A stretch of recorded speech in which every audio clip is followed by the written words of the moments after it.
மாண்புமிகு பேரவைத் தலைவர் அவர்களே, என்எல்சி நெய்வேலி லிக்னைட் கார்பரேஷன் ஆரம்பிக்கும் பொழுது நமக்கு மின்சாரம் தேவைப்பட்டது. இன்னைக்கு பீக் சம்மரில் கூட தமிழ்நாட்டுடைய மின்சார தேவை 21,000 மெகாவாட் தான். ஆனால் தமிழ்நாட்டுடைய அரசாங்கத்துடைய இப்போ மின்சாரம் தனியார் மற்றும் அரசு துறையில் 36,000 மெகாவாட்டு அதிகமாக இருக்கிறது. மின்மிகை மாநிலமாக ஆகிவிட்டோம். இனிமேல் என்எல்சியோட அதில் பங்கு பார்த்தீங்கன்னா 2,000 மெகாவாட் மட்டும்தான். அப்படி இருக்கும்போது அந்த என்எல்சியே நமக்கு தேவை கிடையாது.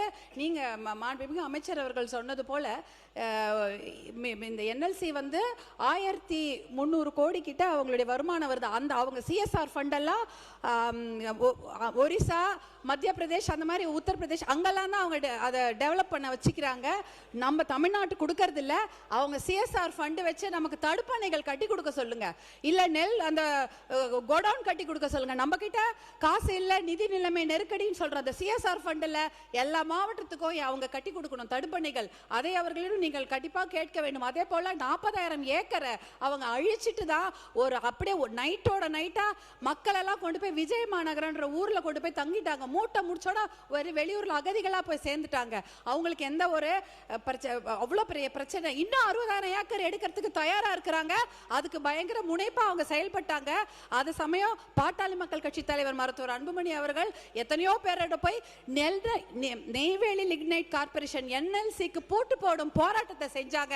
அப்ப வஜ்ரா வாகனத்தை கொண்டு வந்து அந்த போராட்டம் அடக்கப்பட்ட முயற்சி நடந்தது. அதையெல்லாம் மீறி எல்லா பெரிய போராட்டம் நடந்தது. அதனால இன்னொரு 60,000 ஏக்கர் எடுப்பதற்கு கண்டிப்பாக அதை அனுமதிக்க கூடாது. அதை தமிழக அரசாங்கம் வலியுறுத்த வேண்டும். அதே போல பாத்தீங்கன்னா அந்த தண்ணீர் இளநீர்ல டயாக்சைடு இருக்கு. போதும், நீங்க இல்ல குறிப்பா சொல்லிட்டீங்க. அது குறிப்பு உணர்ந்து அமைச்சர் பதில் சொல்ல தயாரா இருக்காங்க. கணேசன்,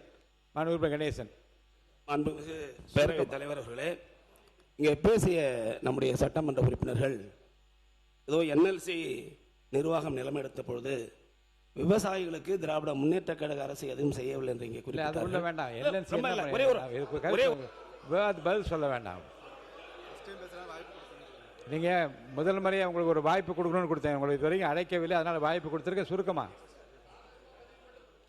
மாண்புமிகு முதலமைச்சராக முத்துவேல் கருணாநிதி ஸ்டாலின் அவர்கள் இருந்த பொழுது என்எல்சி அதிகாரிகளை எல்லாம் அழைத்து, என்எல்சியில் இருக்கிற அதிகாரிகள் குறிப்பாக வட மாநிலத்தை சார்ந்தவர்கள் தான் அதிகமாக இருப்பார்கள். வெளியிலே பல்வேறு போராட்டங்கள் நடைபெறுகின்ற பொழுது என்னவென்றே அவர்களுக்கு மொழி சம்பந்தமாக புரியாத காரணத்தினால் வெளியே என்ன போராட்டம் நடக்குதுன்னு கூட அவங்களுக்கு தெரியாது. ஆகவே தான் நான் தொழிலாளர் நலத்துறை அமைச்சராக இருந்தபோது அங்கே இருக்கின்ற அதிகாரிகள், சேர்மன், டைரக்டர் ஆஃப் மைன்ஸ் எல்லாரையும் அழைத்து வச்சு, அதாவது விவசாயிகள், ஒரே தான் விவசாயிகள், சட்டமன்ற உறுப்பினர்கள் அனைவரும் கலந்து பேசி, அதாவது விவசாயிகளுக்கு கிடைக்க வேண்டிய அந்த நிலம் கொடுத்ததற்கு கூடுதலாக தொகையை பெற்றுக் கொடுத்ததும், அதே போல அங்கிருந்து அந்த அதிகாரிகள் அழைத்து வந்து தலைமைச் செயலாளர் தலைமையிலே ஒரு கூட்டத்தை நடத்தி ஆண்டுக்கு 100 கோடி ரூபாய் சிஎஸ்ஆர் பெற்றுக் கொடுத்தது திராவிட முன்னேற்ற கழகத்தின் அரசு என்பதை தெரிவித்துக் கொள்கிறேன்.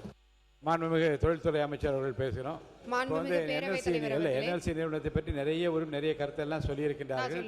அவசர மொழி தெரியாதவர்கள் அங்கே இருக்கிறான்னு சொன்னார்கள். புரிய வேண்டிய மொழியிலே நீங்கள் புரிய வைக்க வேண்டியது உங்களுடைய கடமை. மாண்புமிகு தொழில்துறை அமைச்சர் அவர்கள். மாண்புமிகு பேரவைத் தலைவர் அவர்களே, உட்காருங்க, அவங்க பேசட்டும். பரந்தூர் மக்கள் எப்படி பாதிக்கப்பட்டு நம்ம இன்னைக்கு அவங்கள காப்பாற்றணுமோ அதே மாதிரி என்எல்சி நிறுவனத்தினால பாதிக்கப்பட்டவங்களை கண்டிப்பாக நம்முடைய அரசாங்கம் கைவிடாது. ஆனால் நாம் ஒன்று மட்டும் கேட்டுக்கிறேன், என்எல்சி நிறுவனம் யாருடைய நிறுவனம்? அது ஒரு மத்திய அரசாங்கத்தோட நிறுவனம். நாங்கள் 3 மாதத்தில் அந்த என்எல்சி வரலை. இது பல ஆண்டுகளாக இருக்கக்கூடிய நீடிக்கக்கூடிய ஒரு பிரச்சனை. இன்னைக்கு கூட்டணியில் யார் இருக்காங்க? அவங்களுமே அங்கே மேலே பேசி நம்ம தமிழ்நாட்டுக்கான பிரச்சனைகளை சால்வ் பண்ணி தரலாமே. கண்டிப்பாக உயர்மட்ட குழு கேட்டிருக்காங்க. அதற்கான நடவடிக்கை நம்மளுடைய மாண்புமிகு முதலமைச்சர் அங்கு இருக்க மக்களை கைவிட மாட்டார். தாரகை கட்பட்டவர்கள் பேசுங்கம்மா.